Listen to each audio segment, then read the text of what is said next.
उत्तराखंड में बड़ा हादसा, अल्मोड़ा में बस खाई में गिरी, 36 यात्रियों की मौत, कई घायल। उत्तराखंड के अल्मोड़ा में बड़ा सड़क हादसा हुआ है। मोरचला के पास एक बस खाई में जा गिरी है। हादसे में 36 लोगों की मौत हो गई है, जबकि कई लोग घायल हुए हैं। 4 घायलों को एयरलिफ्ट भी किया गया है। 3 घायलों को एम्स ऋषिकेश में भर्ती कराया गया। इस मौके पर राहत एवं बचाव कार्य चल रहा है। SDRF की टीम मौके पर है। देखिए उसके लिए पहले ही जो है निर्देश दिए जा चुके हैं। जो भी इसमें जिम्मेदार होंगे उनके सर मुआवजे की बात से थोड़ी देर पहले सूचना, मतलब लगभग आधा पौन घंटा पहले, थाना सल्ट अल्मोड़ा जिले का है, वहां पे मारचूला के पास एक बस के खाई में गिरने की सूचना है। और जो प्रारंभिक सूचना थी वो यही थी, लगभग 45 से 50 लोग इस बस में सवार हैं। और ये जो घटना स्थल है, ये जो जनपद मुख्यालय है अल्मोड़ा का, वहां से लगभग 3.5-4 घंटे की दूरी पे है।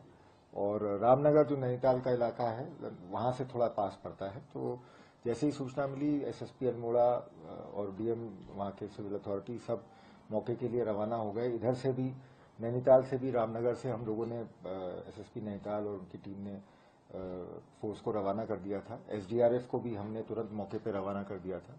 मेरी स्वयं जैसे ये सूचना आई तो तुरंत अल्मोड़ा से बात हुई और DIG कुमाऊं से बात हुई, और उनको भी मैंने सारा यही जो मतलब जो फोर्स वहां भेजनी थी रेस्क्यू और रिलीफ के लिए, उसके बारे में जानकारी भी दी। और ये भी उनको बताया कि मेडिकल टीम्स को भी तुरंत रवाना किया जाए और रेडी रखा जाए, कि क्योंकि घायलों की संख्या अगर अधिक है तो उनको तुरंत वहां से मतलब भेजा जाए। तो ये सारा हम लोगों ने अभी तक, मतलब जो अभी तक की, उसके बाद लगातार रेस्क्यू रिलीफ ऑपरेशन चल रहा है। और मेरे ख्याल से SSP अल्मोड़ा शायद मौके पे पहुंच गए हैं, पहुंचने वाले हैं। मैंने जानकारी लूंगा इसके बाद। तो गंभीर घटना है निश्चित रूप से, और बहुत समय के बाद इतनी बड़ी संख्या में हमारे प्रदेश के नागरिक इस तरह से एक्सीडेंट में कैजुअल्टी हुए हैं। और घटना की संवेदनशीलता को देखते हुए मैंने तुरंत माननीय मुख्यमंत्री जी को भी अवगत कराया था, और उनके भी जो दिशा निर्देश थे उसी के हिसाब से हमने ये रेस्क्यू और रिलीफ की कार्रवाई सारी की गई है। और घटना की गंभीरता को देखते हुए शासन स्तर पर माननीय मुख्यमंत्री जी द्वारा कुछ कठोर कदम भी उठाए गए हैं। संभवतः इसमें जो 2 जनपद के ARTO हैं उनके खिलाफ निलंबन की कार्रवाई की गई है। सरकार द्वारा मृतक लोगों को 4 लाख के मुआवजे की घोषणा की गई है, घायलों को 1 लाख रुपए के मुआवजे की घोषणा की गई है। और जो अभी तक की मेरे पास जानकारी है, शायद माननीय मुख्यमंत्री जी भी अपने सारे कार्यक्रम रद्द करके तुरंत रामनगर जा रहे हैं, और वहां से वो जाएंगे और स्वयं घटनास्थल पे और अस्पताल में जाके घायलों से मिलेंगे और घटनास्थल के बारे में और विस्तृत रूप से जानकारी देंगे।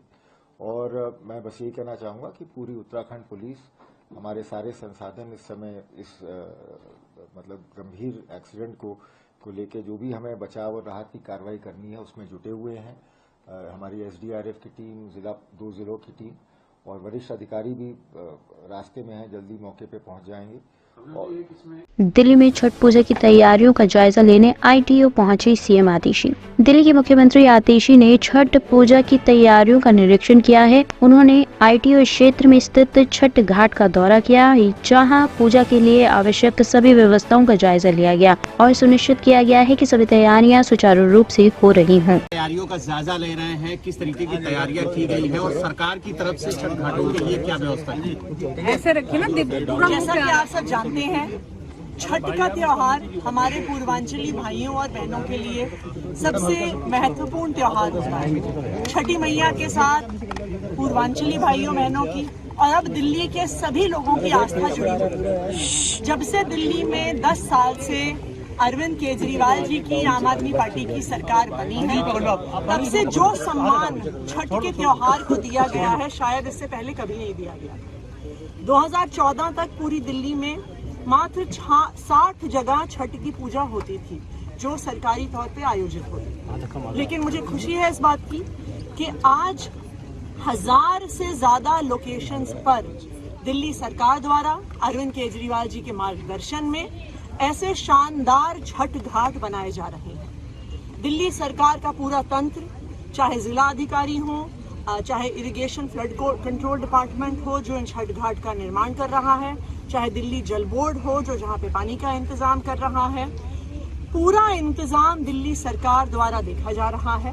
और आज मैं यहाँ पे आई हूँ ITO पर, हाथी घाट पर, जो मुझे लगता है कि एक बहुत महत्वपूर्ण छठ घाटों में से एक है, जहाँ पे शायद लाखों लोग छठी मैया की पूजा के लिए आते हैं।